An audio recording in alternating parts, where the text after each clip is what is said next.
मैं मेरता सिटी डंगावास का रहने वाला हूँ। यह मेरे भाई छोटे भाई की बहू है, जिसको हम मेरता सिटी में दिखाया था हॉस्पिटल में। फिर वहाँ इसकी जांच हुई थी तो उसमें इसको पीलिया बताया था और इसकी प्लेटें गिर गई थी, 51,000 के लमसम आई थी। तो उन्होंने हमको अजमेर रेफ़र कर दिया था। तो हम अजमेर क्षेत्रपाल हॉस्पिटल में आए थे। तो उसमें इमरजेंसी वार्ड में हमको लिया, फिर भर्ती करके वार्ड में लिया। फिर रात को इसको तकलीफ ज़्यादा होने की वजह से आईसीयू में लिया। फिर आईसीयू में इसके अभिषेक डॉक्टर है यादव साहब, उन्होंने इसके जांच की तो इसके स्टेंट डाला हुआ था 6 महीने पहले, वो डैमेज हो गया था। तो इन्होंने उसका स्टेंट को चेंज कराया और इसको वापस ठीक किया। ये ऑक्सीजन पे थी, ये सीरियस ज़्यादा थी, इसलिए यादव साहब ने इसको स्टेंट को चेंज करके और नया स्टेंट बिठाया और फिर इसको आईसीयू में लिया। फिर इसको दूसरे दिन वार्ड में लिया। फिर हमको छुट्टी देके घर बुलाया। हम आज सितंबर से वापस आए हैं, जो इन्होंने कहा कि 1 महीने बाद इसका स्टेंट निकाल देंगे और ये एकदम तंदुरुस्त है, कोई तकलीफ नहीं है। नमस्ते, मैं doctor Abhishek Yadav, consultant gastroenterologist, क्षेत्रपाल अस्पताल अजमेर में कार्यरत हूं। हमारे पास ये 35 वर्षीय महिला क्षेत्रपाल अस्पताल की इमरजेंसी में आई थी। जब ये आए थे तब इनको पेट में दर्द, पीलिया, उल्टी की समस्या थी। हमने इनके पुराने रिकॉर्ड्स को देखा और पाया कि कुछ महीने पहले इनकी पित्ते का ऑपरेशन हो चुका है। पित्ता निकालने के बाद इनके पित्ते की नली में एक स्टेंट भी था, जो इन्होंने दोबारा से निकलवाया नहीं था। इसके कारण इनके पित्ते की नली की ब्लॉक हो गई थी और उसके कारण उन्हें पीलिया बन रहा था। जब हमने इनके टेस्ट करवाए तो देखा कि इनके गुर्दे पर भी दुष्प्रभाव पड़ रहा था और इनको सांस लेने में भी तकलीफ हो रही थी। ये सब देखते हुए हमने इनको आईसीयू में भर्ती किया और तुरंत इलाज शुरू किया। हमने इनके आगे की जांच में पता किया कि इनके लिवर में मवाद भी बन रही है। आगे जाके हमने इनका ईआरसीपी किया। ईआरसीपी में हम एंडोस्कोप के जरिए पित्ते की नली के रास्ते में जो भी ब्लॉकेज होती है उसको खोलते हैं।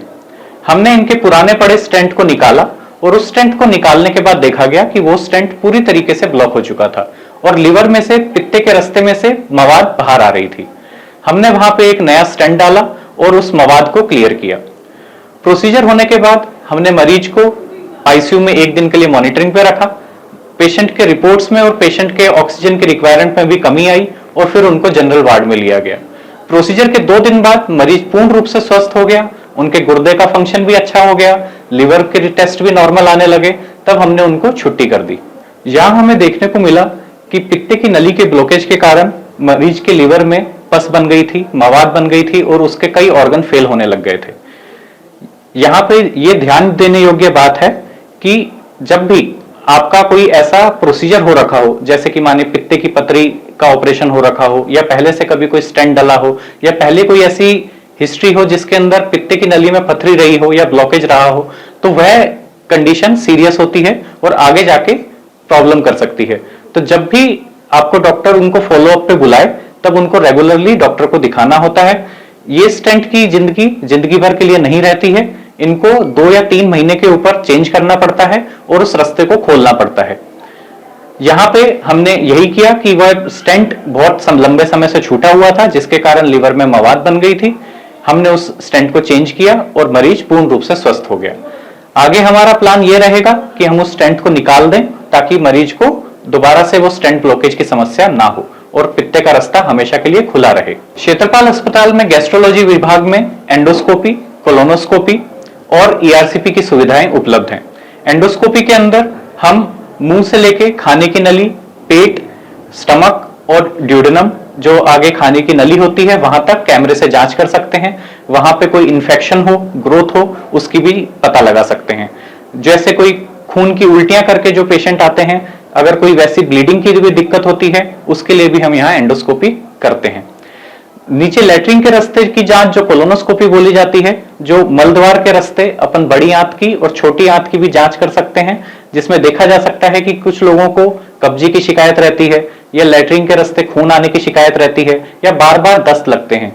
ऐसी शिकायतों के लिए भी हमारे पास कोलोनोस्कोपी सुविधा क्षेत्रपाल अस्पताल में उपलब्ध है। और जहां तक बात है ईआरसीपी की, ईआरसीपी उन मरीजों को जरूरत होती है जिनके पैंक्रियास के रास्ते में या पित्त की नली के रास्ते के अंदर ब्लॉकेज होती है। अब ब्लॉकेज या तो कैंसर के कारण भी हो सकती है या नॉर्मल स्टोन्स के कारण भी हो सकती है। उस ब्लॉकेज को खोलने की सुविधा हम ईआरसीपी के जरिए क्षेत्रपाल अस्पताल में 24 घंटे उपलब्ध कराते हैं और इससे पेशेंट के पीलिया में राहत मिलती है और पैंक्रेटाइटिस के मरीजों को भी दर्द में आराम मिलता है। अगर आपको पेट से, लिवर से या आंतड़ों से संबंधित कोई भी बीमारी या कोई भी रोग हो, आप हमसे क्षेत्रपाल अस्पताल में संपर्क कर सकते हैं। हमारी इमरजेंसी सुविधाएं 24 घंटे यहाँ पे उपलब्ध हैं और ओपीडी सर्विसेज सुबह 10 से शाम 5 बजे तक सोमवार से शनिवार यहाँ पे अवेलेबल रहती हैं। धन्यवाद।